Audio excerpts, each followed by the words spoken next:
एक कत्ल होना था, मगर शर्त ये थी कि कत्ल जिसका होना था उसका कत्ल बिल्कुल भी नहीं होगा, किसी का खून भी नहीं बहेगा। ऐसा ही होता है कि कत्ल भी नहीं होता है, खून भी नहीं बहता है, फिर भी पुलिस उसी व्यक्ति को उसी के खून के इल्ज़ाम में गिरफ्तार करती है और गिरफ्तार करने के बाद जेल भेज देती है। हुई ना अजीब सी बात। पुलिस भी जानती है, वो खुद जानता है, आसपास के लोग जो देख रहे हैं वो भी जानते हैं कि किसी का जब खून ही नहीं बहा है, किसी का जब कत्ल ही नहीं हुआ है, तो पुलिस ने आखिरकार क्यों गिरफ्तार कर लिया है और क्यों जेल भेज दिया है। ये कहानी आज की आपको न केवल संदेश देके जाएगी कि क्राइम को कितनी भी शातिर तरीके से क्यों ना किया जाए, क्राइम कभी छिपता नहीं है, साथ ही ये भी एक संदेश देके जाएगी कि आप किसी के लिए धोखा दोगे, आप किसी को परेशान करोगे, तो ऊपर वाला आपके लिए भी कोई ना कोई खाई खोद के तैयार रख देगा, क्योंकि आप भी बचने वाले हो नहीं। आदाब, नमस्कार, सत श्री अकाल। मैं उस्मान सैफ़ी। आज की जो सच्ची घटना मैं आपको सुनाने जा रहा हूँ, ये सच्ची घटना है बिहार प्रदेश का एक ज़िला लगता है हाजीपुर वैशाली, और इसी ज़िले की एक थाना है पातेपुर वाली। दरअसल इसका गांव है भूसाही। इसी गांव में 21 दिसंबर 2021 का ये वाक़या है। सुबह के लगभग 9 बजे के आसपास का वक्त रहा होगा। पुलिस के पास फ़ोन पहुंचता है कि साहब, इस भूसाही गांव में एक घर में कुछ ऐसा हुआ है जो शायद नहीं होना चाहिए था, जल्दी से आ जाइए। ये ऐसा ना हो कि कुछ और अनर्थ हो जाए, क्योंकि यहाँ पर बहुत ज़्यादा शोर शराबा हो रहा है, बहुत ज़्यादा हंगामा हो रहा है। और उसी हंगामे की किसी अनजान व्यक्ति ने पुलिस को फ़ोन करके पुलिस को मौके पर बुला लिया। पुलिस जब मौके पर आती है और इस मामले की जांच पड़ताल करने की कोशिश करती है, तो पता चलता है कि जून 2021 को एक लड़की जिसका नाम है नीतू, उसकी शादी हुई थी इस घर में, और अभी नई नवेली दुल्हन थी। अभी तो सही से उसके हाथों में जो मेहंदी लगी थी उसका रंग भी नहीं उतरा था। और अचानक इसके घर में जाकर जिस कमरे में वो रहती थी, उस कमरे की जब तलाशी ली जाती है तो बिस्तर पर जगह जगह खून पड़ा हुआ है, दीवारों पर भी खून पड़ा हुआ है, और साथ ही एक सब्जी काटने वाला एक धारदार हथियार जैसा है, उस पर भी खून के कुछ धब्बे लगे हुए हैं। आखिरकार खून तो है, मगर खून किसका बहा है, उसकी लाश नहीं थी। घर में 3 सदस्य रहते हैं फिलहाल। एक देवर है, एक सास है, और साथ ही वो बहू है। इसका पति दिल्ली नरेला में एक प्राइवेट कंपनी में नौकरी करता है, वहीं रहता है। पुलिस इसकी सास प्रोमेली से जब पूछताछ करती है, साथ ही इसके देवर राकेश से बातचीत करने की कोशिश करती है कि आखिरकार तुमने अपनी बहू को मारकर कहाँ इसकी लाश छुपाई है, बता दो, नहीं तो हमें अपनी तरीके से पूछना भी आता है। पुलिस जब इस बारे में बात करने की कोशिश करती है तो ये लोग कहते हैं कि जी हमने किसी को नहीं मारा है। जैसे पुलिस को सूचना दी गई थी, वैसे ही नीतू के मायके में भी सूचना दे दी गई थी, जिसका मायका है वो जो मुजफ्फरपुर जिले का एक तुर्की गांव है, वह वहाँ की रहने वाली थी। वहाँ से भी रोते बिलखते चीखते चिल्लाते लोग घर पहुँचते हैं। राकेश सीधे पुलिस से एक ही बात कहते हैं कि साहब, हमारी बेटी को दहेज के लिए इन्होंने मार डाला है। दहेज की मांग करते थे, दहेज की मांग पूरी नहीं हुई तो हमारी बेटी को उन्होंने मारकर इसकी लाश को छुपा दिया है। पुलिस पहले ही पहुंच जाती है, साथ ही फॉरेंसिक टीम, डॉग स्क्वाड और सर्विलांस टीम भी यहाँ पर मौके पर बुला ली जाती है। मगर पुलिस को तमाम कोशिशों के बावजूद भी वो लाश नहीं मिल रही थी नीतू की, जिसका कत्ल हो गया था। आखिरकार पुलिस ने इस डॉग स्क्वाड की मदद से भी पूछने की या जानने की कोशिश की।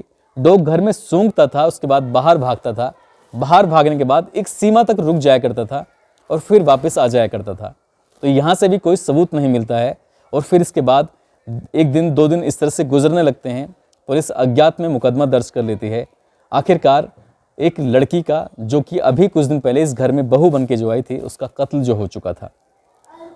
इसके पति से बातचीत करने की कोशिश करती है। इसका पति अवधेश कुमार, जो कि दिल्ली के नरेला में प्राइवेट कंपनी में नौकरी करता है, वो भी सूचना पाकर आ जाता है और पुलिस उसके CDR निकलवाती है। उससे जानने की कोशिश करती है कि जब ये घटना घटी थी 20 और 21 तारीख की रात को, तो आखिरकार इसका पति कहाँ था। तो CDR से पता चलता है कि ये अपने काम पर ही था नरेला में।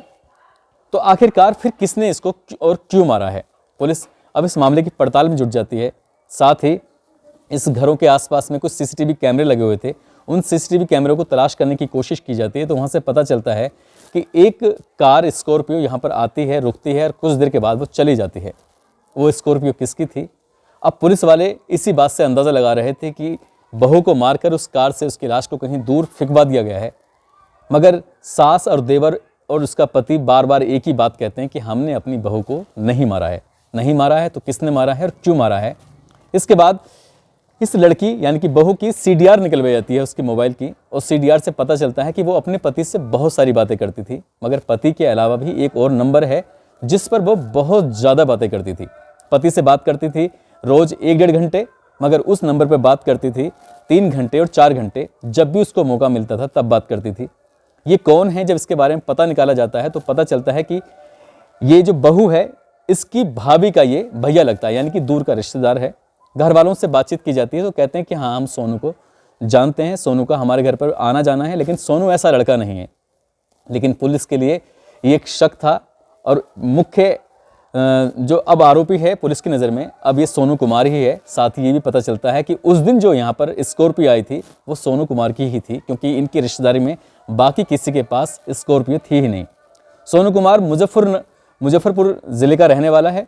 पुलिस उसके पास जाती है और जाने के बाद जब पता करने की कोशिश करती है, उसके घर की दरवाजे की बैल बजाती है तो अंदर से एक लड़की निकल के आती है, और वो लड़की कोई और नहीं थी बल्कि खुद नीतू ही थी।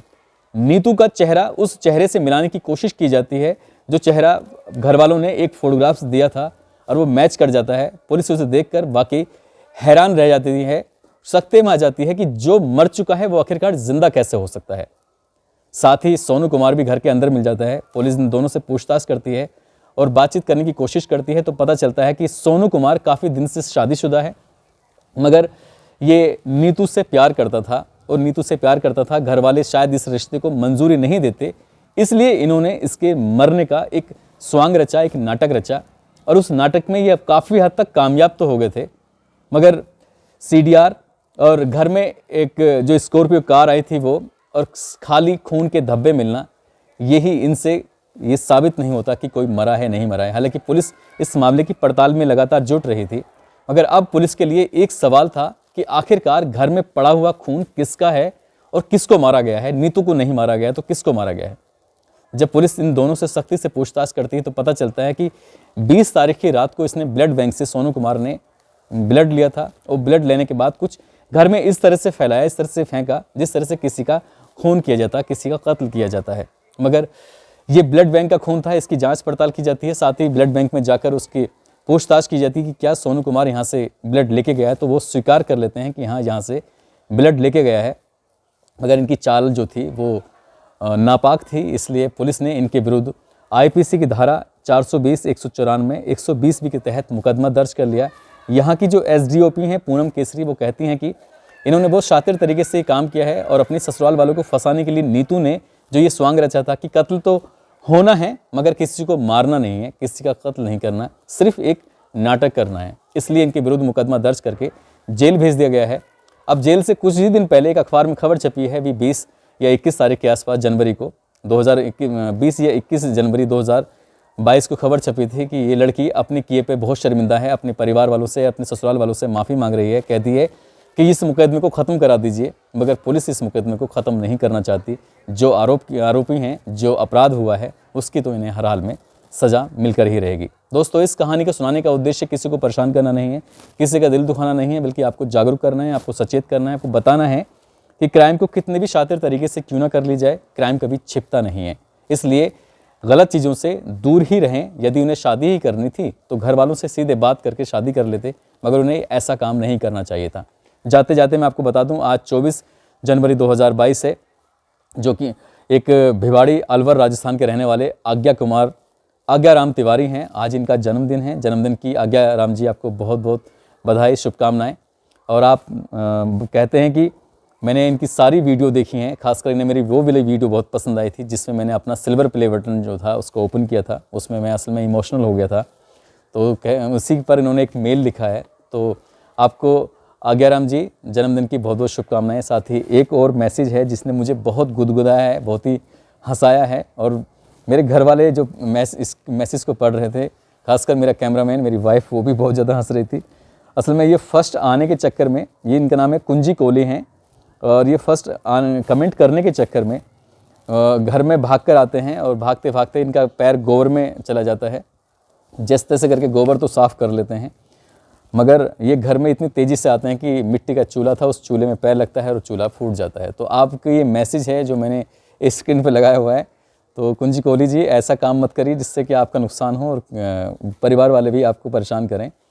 तो ऐसे ही कहानियाँ देखते रहिए। मुझे ऐसा लगता है कि बहुत सारे लोगों ने अपने सब्सक्राइब तो किया हुआ है, लेकिन उसका जो बेल आइकन है उसको नहीं दबाया है, जिससे नोटिफिकेशन के पास नहीं पहुंच रहा है। तो जिन लोगों ने बेल आइकन नहीं दबाया है उसको आप दबा दीजिए, ताकि आपके पास नोटिफिकेशन आ जाए और नई कहानी जो हर रात 8 बजे आती है वो आपको मिलती रहे। दोस्तों, अपना ख्याल रखें, सुरक्षित रहें। जय हिंद, जय भारत।